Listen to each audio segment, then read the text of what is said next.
Yeah. Oh, you totally missed my 81 costume. What? Where? Last time. Check Twitter! I'm gonna change back into it later. This, like 20 minutes ago. You did a panel? No, we came to Lauren's panel dressed as her character in Futurama. Oh, you did. That was what that was about. Right, but I did a much skankier version of the one we saw. That's how we were running.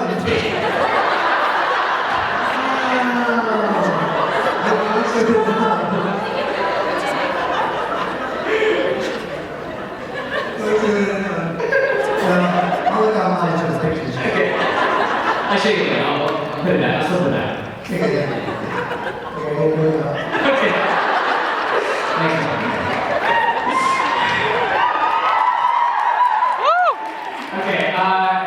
Okay, before we open the floor to questions, I gotta talk about this thing. What year is it? 2015, 2014, 2013. 2013. I did this movie in Chicago. And I'm going to tell you a little bit about it because I'm here to promote it a little bit as well. So there's these two professors in Chicago. And I think they teach philosophy and history or something. I can't quite remember math. Anyways, they teach two subjects that are completely unrelated to filmmaking. But one semester they decided that they wanted to teach a film class. I don't know how that idea came about, but they knew nothing about film. But they decided that they wanted to teach a film class. You know, it's just one of those spur of the moment things. And they have such a repertoire that they convinced the dean to let both of them teach a film class together. And so they're teaching this film class together, and they're basically one step ahead of the students the entire way. They had no idea what they're doing. Basically, they went online, they taught themselves something, and then they teach their class something else. And halfway through the semester, they came to the class and said, okay guys, this is the class project that we're going to do for the rest of the semester. We're going to make a short film that will look like a Hollywood blockbuster movie starring an A-list Hollywood actor. Okay? And so right off the bat, it's very ambitious. And when I heard this story, I'm like, oh my goodness, how are they going to do it? So they went through weeks and weeks of just doing research, figuring out how to make a good film, how to get an A-list actor, and like a couple of months later, one person came across this interview with Johnny Depp, and the interview said that he would do any project that featured this old-time actress named Rosie or something, and he's always wanted to work with her, so that was like the one thing that he hadn't been. And so they took that information and they wrote this whole short film around her. And they asked her if she wanted to do the project, and she said, yeah, I'd be happy to do the project. And then they went on to contact Johnny Depp's managers and agents and told them, hey, we have this project, started with me, and we're wondering if you want to do like a little part of it. And Johnny's people got back to them and they said, yeah, Johnny would love to do it. And so these two professors, with zero film experience, just looked at each other and at the classroom and they're like, did we just get Johnny Depp to agree to do a short film with us?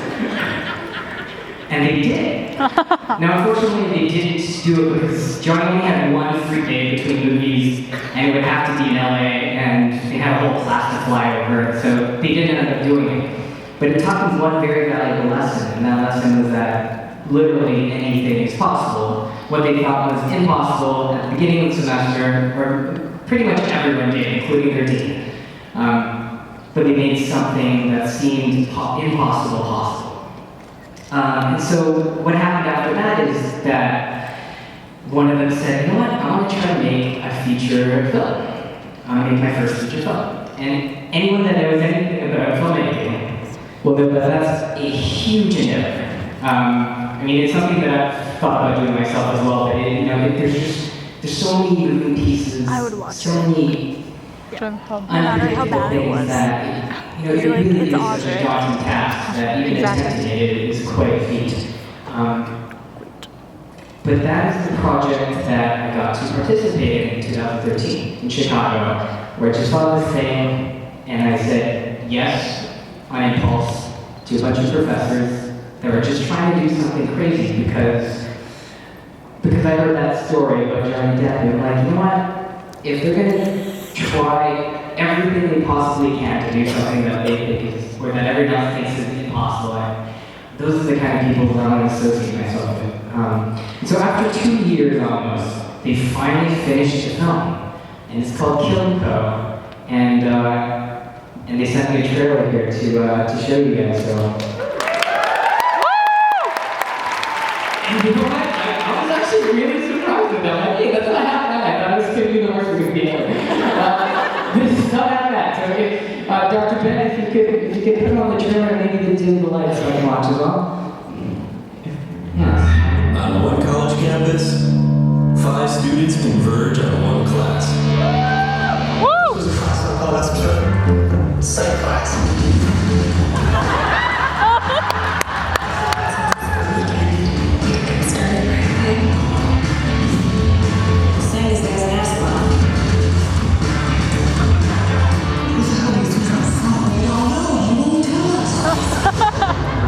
So he buried an axe in her skull. He then does what any sane gentleman would do. Walls are up in the basement. You got something to say, Midnight? On that note, go.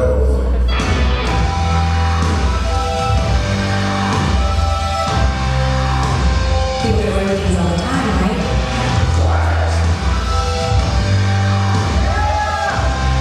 It seems that Luke has taken the unexpected and indefinite absence.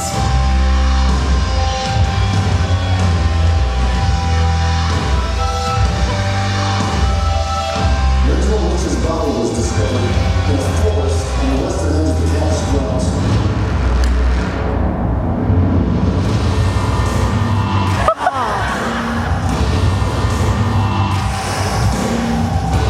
Sister Mary says, that's a hard one. I dismembered the corpse and hid it within the floorboards.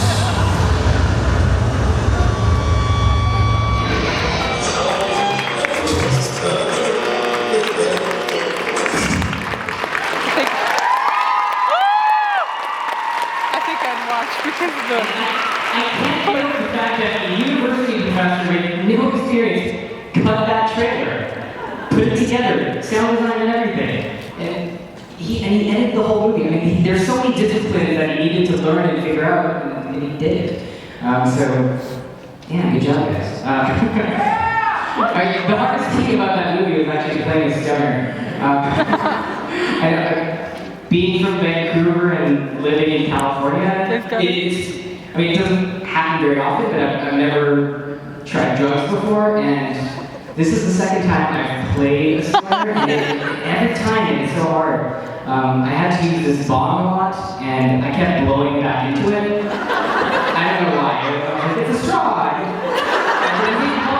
And every time that, whatever that little thing is, pop off, and I'd have like all this gross water all over my pants, and we'd have to change my pants again. I think that happened 4 times.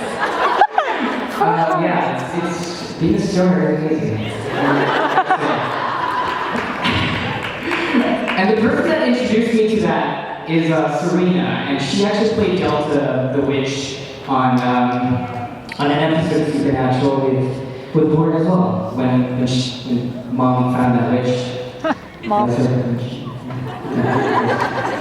The sad thing is I know exactly what episode he's talking Yeah. about. There's a bunch of like cards and more info at the registration desk. I left a bunch of cards for them. So if you're interested, please pick one up, check their Facebook, like the page, all that normal stuff.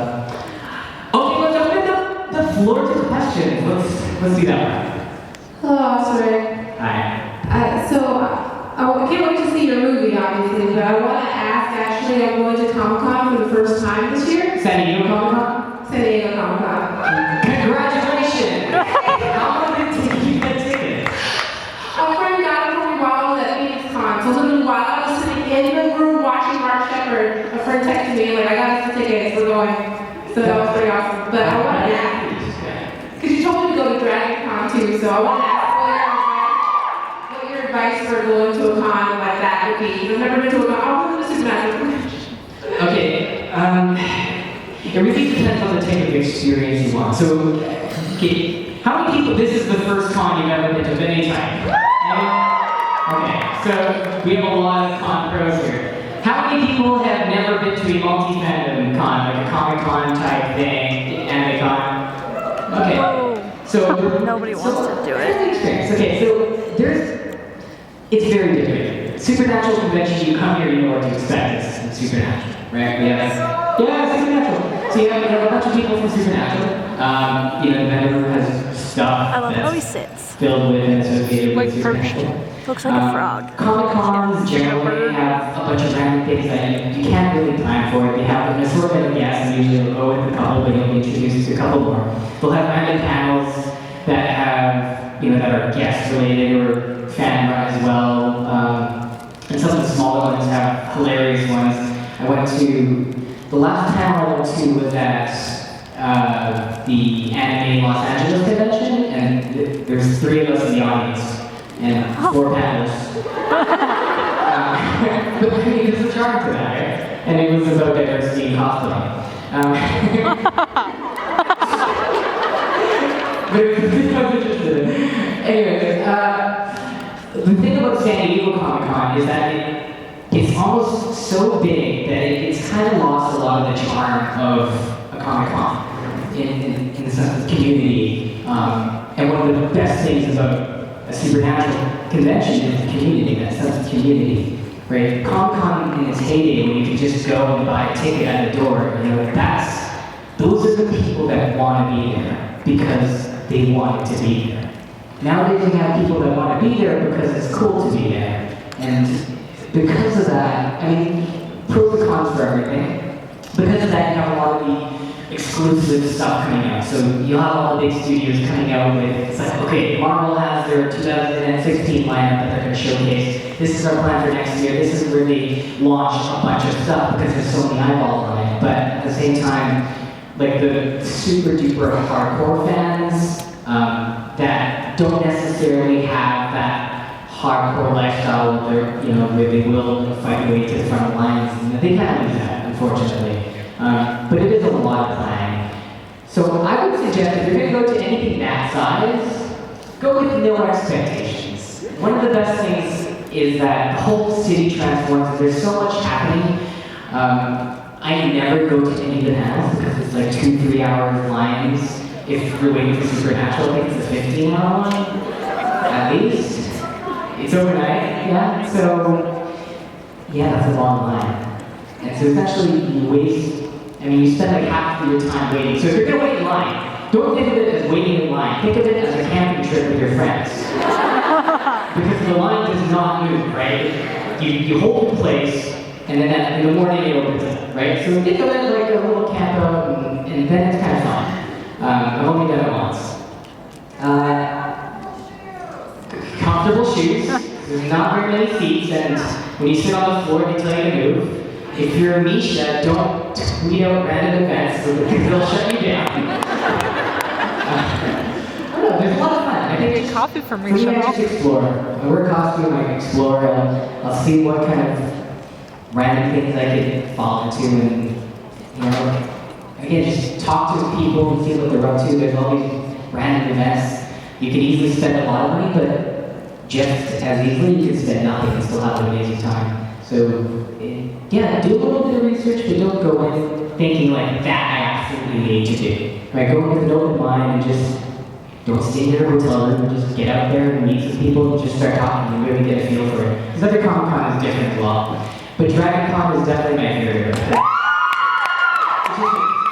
cosplay is crazy. I could go on and on about DragonCon all day, so I probably can't. But, yeah, Atlanta, Georgia. I hope you had fun this year. And the Supernatural panel is pretty cool. That's when I go next. I'm gonna try it too. How did you hear that? I freaking know.